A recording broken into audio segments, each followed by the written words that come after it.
And welcome back. Our next guest is a Bronx-based therapist, and she's a professor and an author too. And she joins us to speak about how she's empowering women and girls of color, and spotlight her book, "Girl, You Cute." I like to say, "Girl, You Cute." It's a healing journey for the black and brown girls who's been overlooked and underserved and undervalued. And she's told she's too much. Yeah. Girl, you too much. So please give a warm welcome to Dr. Cheryl Clarke. Welcome, Hi. welcome, welcome. Thank you for having me. It's all right here. Yeah, it's all right here in this book. Yeah. It's my baby. Girl, You Cute, a therapist's memoir of healing the inner girl and finding her voice. Yeah. Talk about that, because a lot of people, there's an outer world, but then there's an inner world, Yeah. a subconscious world. And you go in, you try to find who you are. Who am I? Yeah. Because people used to grow up looking in the mirror and say, who's this person? Why am I here in this space and time? Who am I? It's in one of those records, too. But, you know, people ask. They want to know why they're here and what's their purpose in life. Yeah. Until they find that. Yeah. So how did you get started with that? Yeah, so thank you for asking. First of all, thank you for having me, actually. I am a psychotherapist, and I've been in the Bronx for many years. I'm born and raised in the Bronx, BX in the house, for real. So you got to go like this. You got to go to BX in the house, right? Exactly. So what happened is, as of me being a clinician in the South Bronx, I've noticed that so many black and brown families that come in, they say the same exact thing. They say the same exact thing. So, and the thing is that our voice is usually the thing that goes and is taken from us. So usually if there's any shock trauma, if you're happy, it's the first thing that takes is your voice. So I realized, I said, it's a little different for us because our stories are a little different. Yeah. So I decided to do something about it instead of being on the background. I said, well, let me start to do something about how I can be a solution for it. Yeah. So then you said, you know what? Let me see if I can put the pen to the paper and come up with a book. Actually, it didn't happen. It didn't happen right then. Let me tell you how this book came about. I do every year called the Power of Her Voice Award. So so every year I highlight a woman in the community of color that is doing something big, that's doing something wonderful. And what I did was, this particular time, I had a panel at the end, and they asked, someone stood up, one of my friends stood up, and she says, what would you tell your 12-year-old self? And I tell you, Bob, Dr. Bob, it just came like that. Girl, you cute. I would tell Cheryl. Girl, you cute. Girl, you cute. Yeah. And there was a little girl in the audience. Her name was Sky. And her mother came up to me afterwards and said, Cheryl, out of everybody that said anything on the panel, she said, Sky gets bullied every day at school. Oh, okay. And Sky was there. And she said, your words meant so much to her. I bent down, I said, Sky, you cute. And from there, I said, I need to get this out. I said, this is a movement. Yeah. I need to begin to see, because there's so many Skies out there. There's a lot, yeah. Yes. Absolutely. So that's how it started, and that's how it began. I said, it took me 3 months. It was in print. It was just like that. And then you wanted to advocate for women and girls of color. Exactly. So this is exactly what it's going to do.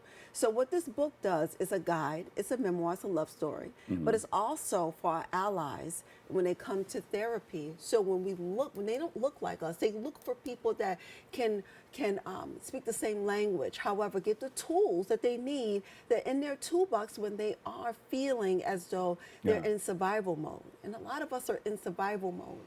And we're just surviving from day to day. Yeah. And therapy is not in our medical standpoint there. We don't go say, oh, you're just crazy. What are you going to see a therapist for? So those are the things that I said, I'm going to start to advocate for us. And it's for you, it's for uncles, it's for fathers, it's for anybody that's taking care of us, to see that their voice matters. And you heard the military veteran that was in here before you, and she was talking about therapy and all the things that she had to go through, and all the people that she knows need that type of therapy. Exactly. Are you dealing with the military world also? I'm not exactly dealing with the military world, but there's things, traumatic experiences that has happened Yeah. that is corresponding with things that people go to PTSD that happens from military. They come back to the family. How do Yeah. I now be in a space where I just was shooting and doing all other things that are happening to me? How do I now come back into this world and then survive in the world that I don't know what it looks like? Well, you know, you can suffer from PTSD right here in, Exactly. in our communities too. Exactly. And that's why she was trying to, you know,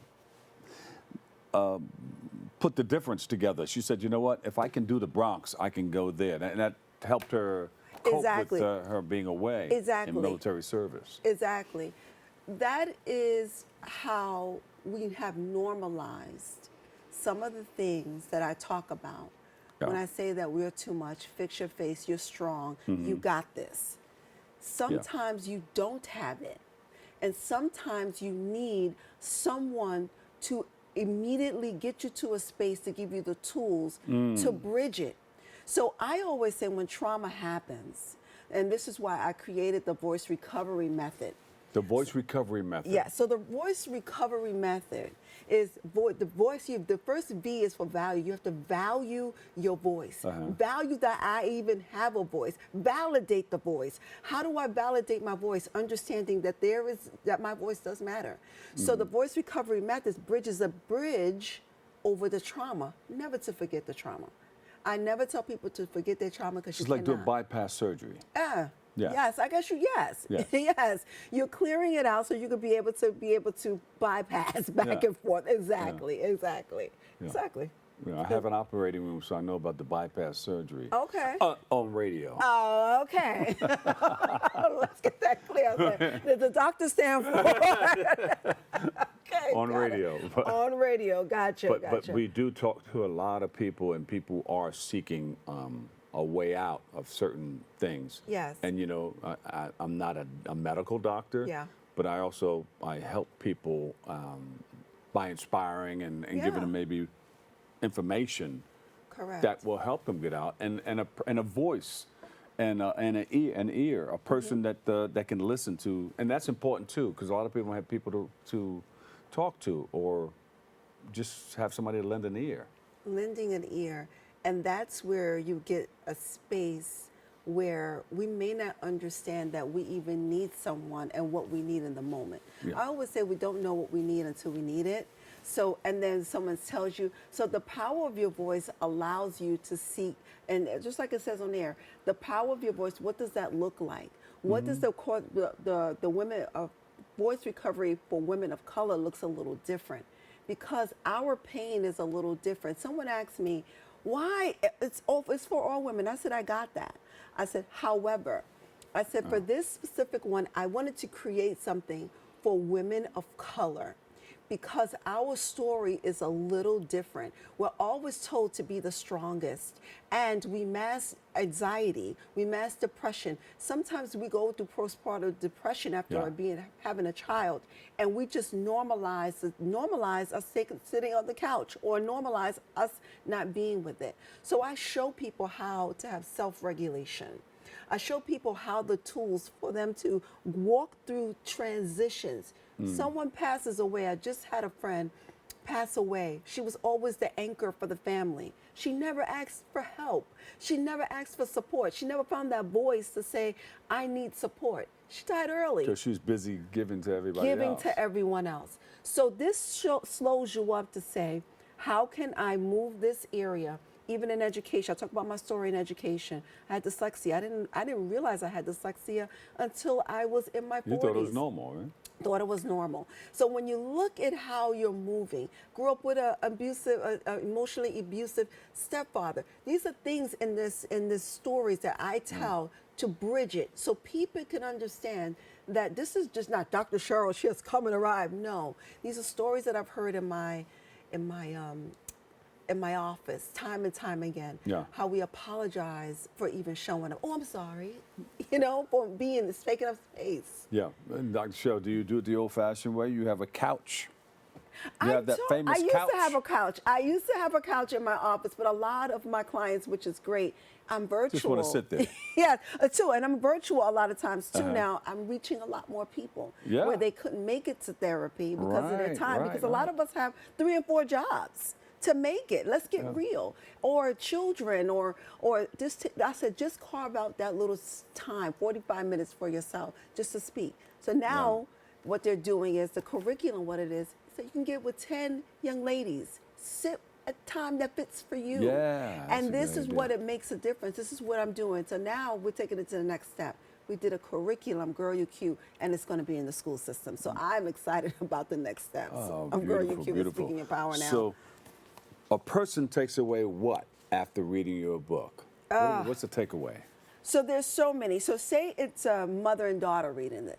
There is a connection here that you can now bridge the Isn't gap. that cute? Yes, Girl You Cute. You can bridge your gap with your daughter relationship, your mother and daughter relationship.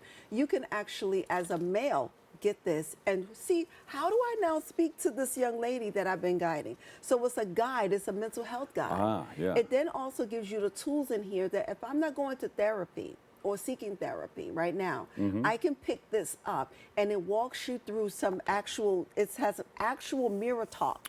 So I use a mirror a lot. This is what the compact, it comes with the compact. I have, they Look can at carry that. around their little bag, they can put their Look bag at in their that. book. All right. So it's a movement going on. You're a marketing where expert also, exactly. I want and a everyone to therapist. know. Exactly. And an author. And a mom of 6 and a wife. So it's like I have to know. I want people to take away that their identity is what you created. And someone doesn't have to give you the label, or maybe you've been mislabeled or misunderstood. So this book helps you to just ground you and ground Great, people that are now allies to how to treat them when they come in and recover their voice. So a lot of people don't think that they have a situation or a problem because, and if they do, they don't want to seek help because of the stigma attached to it. Yes. What do you tell people who need help and maybe want to reach out? They say, you know what, she made me feel comfortable on TV. I would like to reach out to her and become a part of her sessions. Yeah. So the first thing is I always validate them for calling me, because a lot of us are not seen. And I make sure that they're seen. I make sure that and see what they can do. So I always offer them, and if I'm not a good fit for them, we always go to the next step and see who it may be a good fit for them. Because that's the right thing. That's the right key. Getting the therapist that's the great fit for you. And you help them to find their voice. Find their voice. That's my specific thing. Once I get you to find your voice, I believe you on the roadway of knowing that you matter and that you can show others they matter. He'll be talking and singing. Absolutely, absolutely. I love it. Information, you get the Zoom call, then all that information. Give us some information. Is Yes. that all on your website? Absolutely. Go to Social media? speakyourpowernow.com and you can go ahead and visit me there, or you can go to Girl You Cute. And we have what I do for free, what you can go on every Tuesday at 8 a.m. Eastern Standard Time. I go live on a Zoom call. So all you got to do is go to speakyourpowernow.com, sign up to be a part of our power call. Yes, every 8 a.m. every Tuesday morning. You come on there, I'm live. We get a power call. We're just on there for 20 minutes. It's to give you your power boost for the day. And we're doing that every single morning. And we're going to say it together. Girl, you cute. Ready? All right. Ready? 1, 2, 3. Girl, you cute. You too cute. Oh, that's the second book. You too cute. You too cute. No. You just giving up the bombs today. The bombs. There you go. All right, Dr. Cheryl A. Clarke, LMFT, PhD, therapist, professor, author, and founder, Speak Your Power Now. And Girl, You're Cute, author. All right. We'll take a quick break. I've got more. You're so cute. Oh, look at you. We'll be back with more Open next.